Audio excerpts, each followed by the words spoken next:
This is episode 44 of That Shakespeare Life. Hi, I'm Callum Davies, Research Fellow at the University of Roehampton in the English and Creative Writing Department. Another great method for studying the life of William Shakespeare includes listening to this. It's That Shakespeare Life with my friend Cassidy Cash.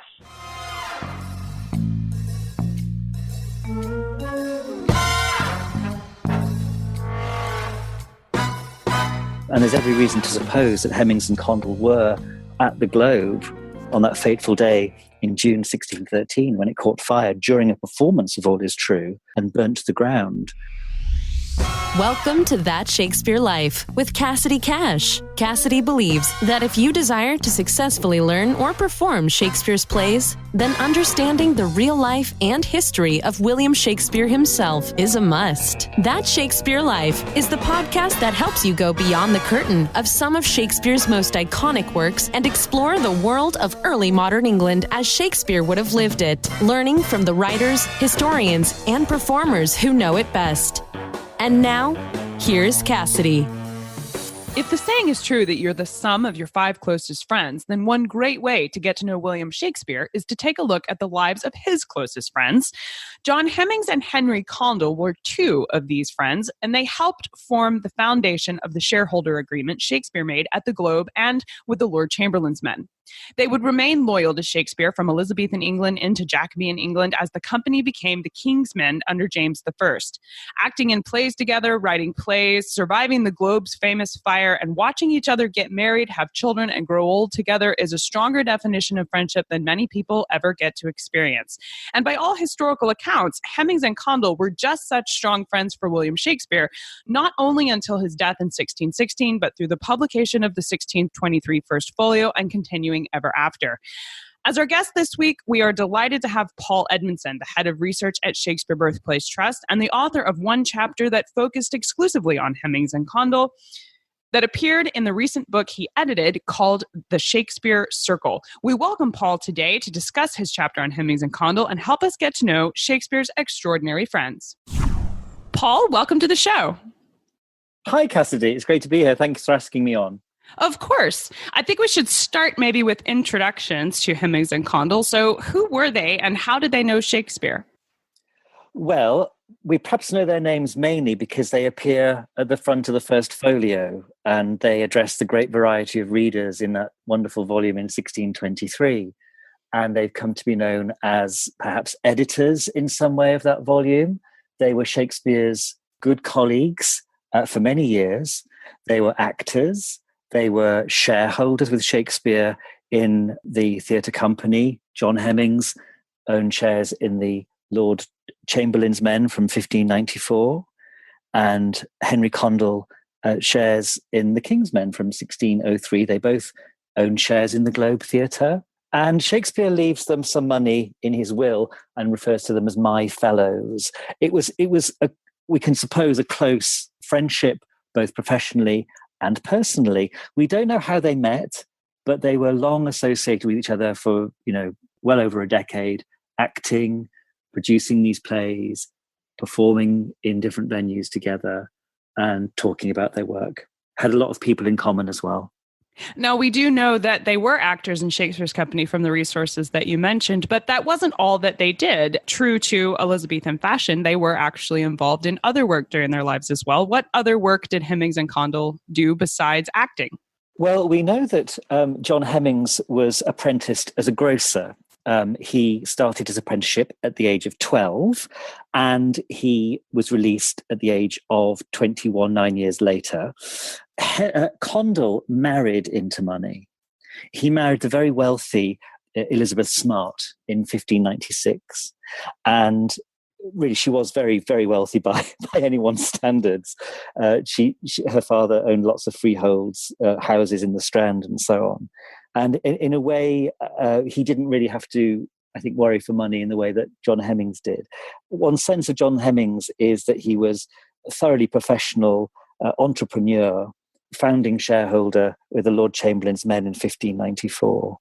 Both of them, we also know, were church wardens or held church offices of various kinds in their local parish. Their parish church, St Mary's Aldermanbury, was only about a 10-minute walk from Silver Street, where Shakespeare was a lodger, at least from around 1604 with the Montjoy family when he was staying in London.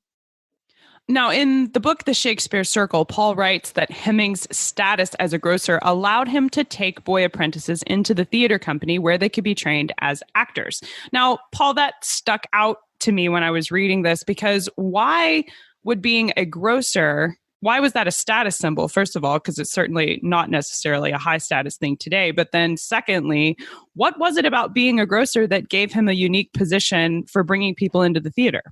Well, I don't actually think it was the fact that he was a grocer that made him especially able to draw in boys to become boy actors. I think probably he could have had any respectable trade. The grocer's company, it turns out, was, as it were, the second in rank as the most respectable, succeeded only by the mercer's company, as it were, the dealers in cloth. The grocers were dealers and, as it were, monitors of the purity of spice and set weights and measures, and it was a highly respectable trade. It was one of the 12 great livery companies, and it was prominent for that reason.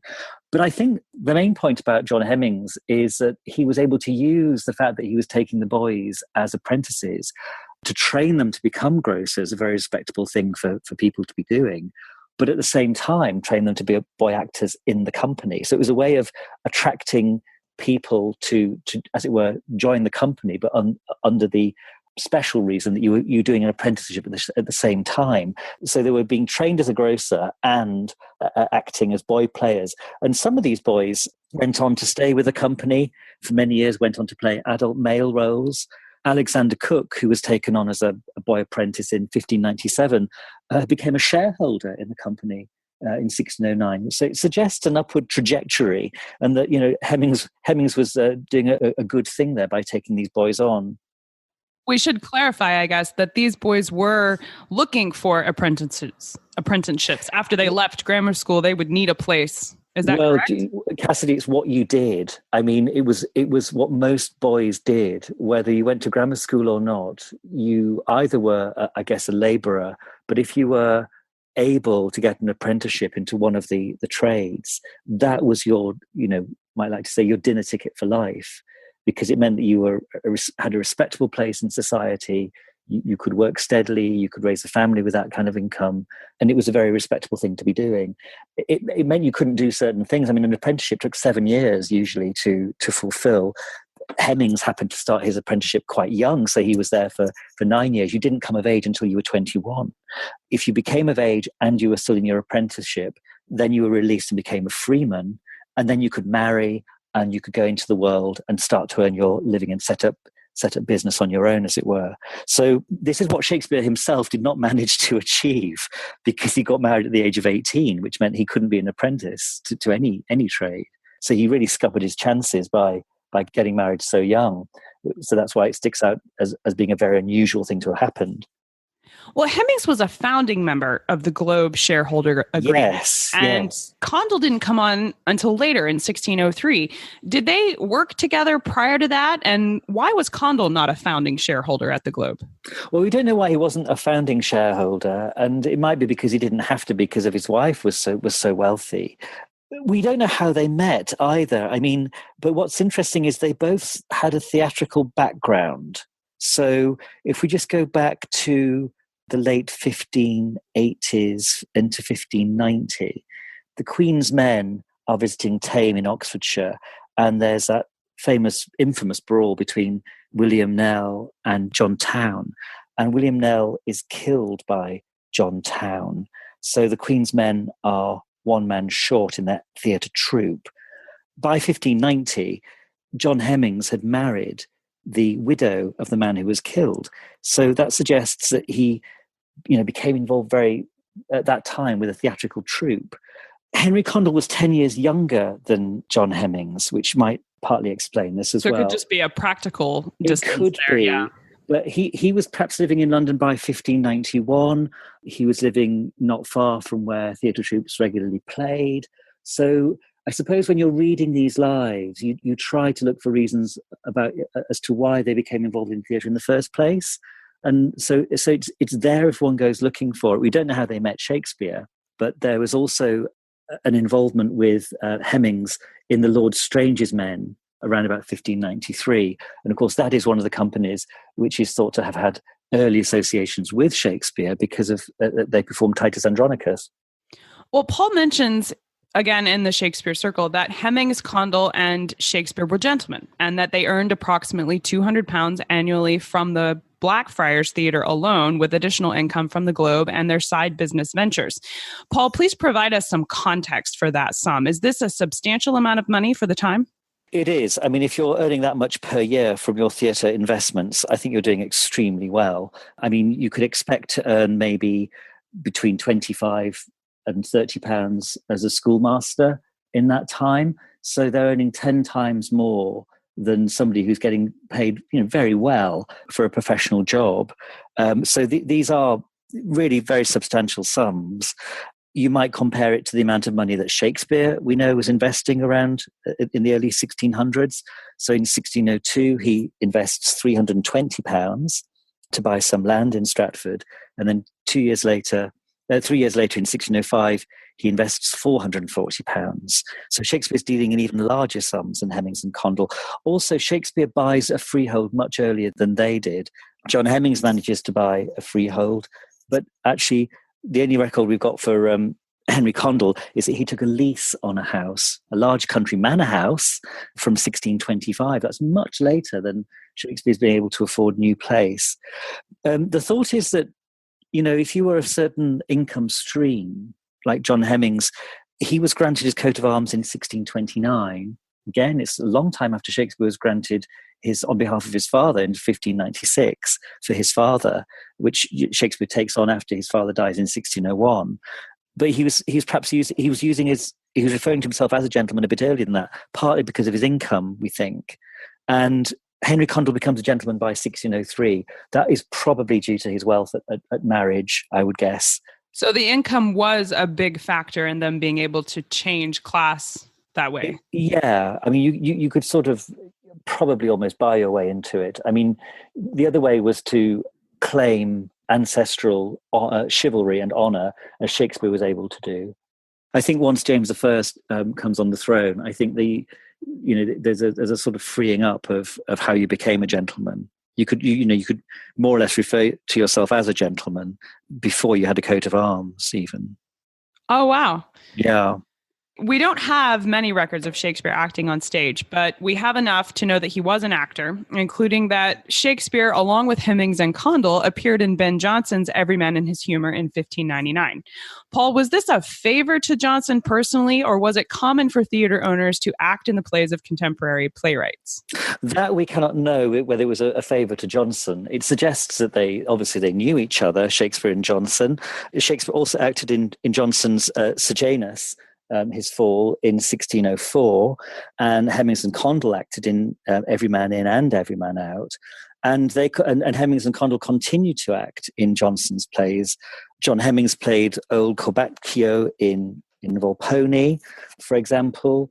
Condell played Mosca in Volpone. Do we know what role Shakespeare played? No, we don't know. We wish we did. Yes, we do. Now, they are played. You advised, I believe, on the film All Is True. That is, yes. I'm counting down until that comes out, but it is, at least here in the U.S., and they portrayed Jonson and Shakespeare as friends in that film, don't they? Is that suggestion? They do, yes. I mean, in the film, Jonson visits New Place, which, I suppose comes from the story circulating by the 1660s that Shakespeare died because he had a merry meeting with Jonson and Michael Drayton and caught a fever there contracted, a merry meeting which we assume took place in Stratford-upon-Avon because that's where Shakespeare was living at the time, just before his death. You mentioned All Is True.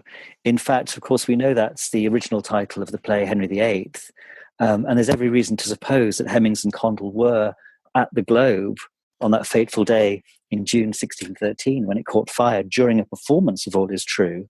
and burnt to the ground. There's a reference, I think, in the book to Heminges' expression when that happened. Am I remembering that correctly? Yes, and it's also that's in a ballad which circulated very soon, within a day of the disaster. And the reference is, "Then with swollen eyes like drunken Flemings, distressed stood old stuttering Heminges." So it's his facial expression and the fact he was stuttering. That's fantastic. It is fantastic. And also Condell is mentioned in the ballad. "The reprobates, though drunk on Monday, prayed for the fool and Henry Condell." And of course, we know from that ballad that Heminges stuttered. And from everything we know about them as it were their individual performance records, it really does seem that Condell was by far the better actor of the two. I guess partly because he didn't have the speech impediment, bless Heminges, but he played, some of the great roles. Condell, he played the cardinal. He was the first cardinal for John Webster in The Duchess of Malfi. And Condell also plays himself in the induction to John Marston's The Malcontent, published in 1604. Well, Shakespeare did not leave many personal bequeaths in his will, but he specifically left mourning rings for Heminges and Condell, whom he mentions by name. Now, for those and also Richard Burbage, his leading actor. Yes. Now, for those of us in the U.S., we don't necessarily have this tradition of a mourning ring. It's a little bit. I'm from the southern United States, and we have that here, but it's very, very old. It's certainly not a modern tradition for us here. So, can you explain kind of what this was and why that is a significant thing to suggest something about Shakespeare's relationship with Heminges and Condell? Well, it was a social custom of the time, but a ring, Cassidy, a ring has always been an intimate object, hasn't it? The sign of a marriage, the sign of a friendship, the sign of an eternal relationship of some kind. So to be left money to buy a mourning ring, I mean, it was not an uncommon occurrence, but you only left money to buy mourning rings to those to whom you felt especially close. 26 shillings and 8 each for John Heminges and Henry Condell and Richard Burbage to buy mourning rings. And there you wore the ring and in memory of your deceased friend. It was a social status. You'd be able to tell people about the ring and remember your relationship with a friend. I mean, do you wear a ring generally of any kind? Of any kind? Yes, I do. So, if one wears a ring, I suppose one finds oneself touching it during the day, maybe spinning it around on one's finger. And this prompts thought, doesn't it? It's a very intimate object. And so it is significant, I think, that they're mentioned in the will. They're the only London people mentioned in this Stratford will. It's a very Stratford will, William Shakespeare's, on the 25th of March, 1616. We would love to learn more about this topic. I know I'm convinced Heminges and Condell have a great deal more we can learn about them. And I wonder if you could share with us your favorite books or resources, in addition to the Shakespeare Circle, that we could use to learn more about them. Well, I think you could look in Lois Potter's excellent biography of William Shakespeare. She writes very well about Heminges and Condell through that volume. I think you could look in the Dictionary of National Biography to find out more about them. I'm indebted to the Shakespeare scholar and historian David Cathman, who's published on Heminges and Condell. David Cathman has many articles out there in various journals, and he's done lots of work in the public records. We can link to that in the show notes. I've read some of his articles. He does a good job. Well, it's a sort of encyclopedic mapping of networks and individuals, and fleshing out as far as possible across the public records who these people were, how we know when they lived, where they did, and various things that life events as they're recorded. There's no kind of one book which is extremely informative about Heminges and Condell. I think these are lives that could be amplified more in Shakespeare studies and fleshed out more. I mean, we know so much about them. We have their wills, which are very touching. We know that they both wanted to be buried at night. We know that Condell, bless his heart, was frowned upon when he tried to become church warden. There was some objection, wasn't there, among people of the parish when Condell met with some prejudice. Yes, the phrase is, only in regard of his profession, he being a player. Oh, I no. know, which is quite revealing of how actors were viewed. And then it was pointed out by another parishioner that he'd, spent 21 years in that parish Oh, and my born goodness. offices. So of course he could become a church warden. And they both, Heminges and Condell were trustees for parish land, and they took responsibilities in other people's wills. So these were absolutely rock solid businessmen, entrepreneurs, who made Shakespeare's company partly what it was. Well, Heminges, was responsible for taking the payments for court performances. He became the main, as it were, presenter of the company from 1605. In talking about Heminges and Condell, we're really, I think, talking about the nerve centres of the Lord Chamberlain's men and the King's men. We're really at the coalface of what made those companies absolutely professional and entrepreneurial in the way we know that they were. Certainly men worth getting to know better, and we will use these resources to do that, absolutely. Now, we ask everyone this next question here at That Shakespeare Life, and that's, what's the one book you would take with you on a deserted island? My friends in England have corrected this question for me and said that if I'm going to ask it, I have to allow you the complete works of Shakespeare and a copy of the Bible. So this would be in addition to those. I think we've been talking about mourning rings. I think probably I'd take a copy of The Lord of the Rings by J.R. Tolkien to my desert island. It's the first massive book I read independently when I was 10. So in taking that book to my desert island, I would have all of the memories of my earliest imagination and how much I've gone on to, continue to really enjoy that book through my life, the great film versions of it, of course, but also the mapping of the myth across 3 volumes, the sheer magic of it, the journey, the quest, and the ring itself, that extremely intimate yet powerful symbol, which is so potent in the pages of that book. So I think probably I'd move between Shakespeare, the Bible, and Middle Earth. Yes, excellent. I think you'd be set up quite happily on your island with those choices. Well, what's next for you? What are you working on now that you're excited about? I am just about, I have sent most of it off to the press. John Hall, Shakespeare's son-in-law, is my current subject. The physician in Stratford-upon-Avon, married to Susanna in 1607. And a dear late friend of mine did his PhD on John Hall, an edition of John Hall's casebook at the University of Warwick. His name is Greg Wells, and he died a year and a half ago, almost 2 years ago, in fact. And I'm sorry to hear that. Yeah, and in the last weeks of his life, I promised him that I would turn his PhD thesis into a book, which I have done. Wow. It's an amazing project, Cassidy, because I'll just give you the quick headlines, if I may. Absolutely. Greg went back to John Hall's Latin manuscript in the British Library. He was the first person, apparently, accurately to transcribe John Hall's Latin and then translated the whole thing into English. We've been relying on an abridged, imperfect version of Hall's casebook for just over 3 centuries. And in going back to the Latin, Greg found loads of stuff that's not there in the version on which we've been relying. Greg found lots of things there that are not in the version on which we have been relying for 3.5 centuries.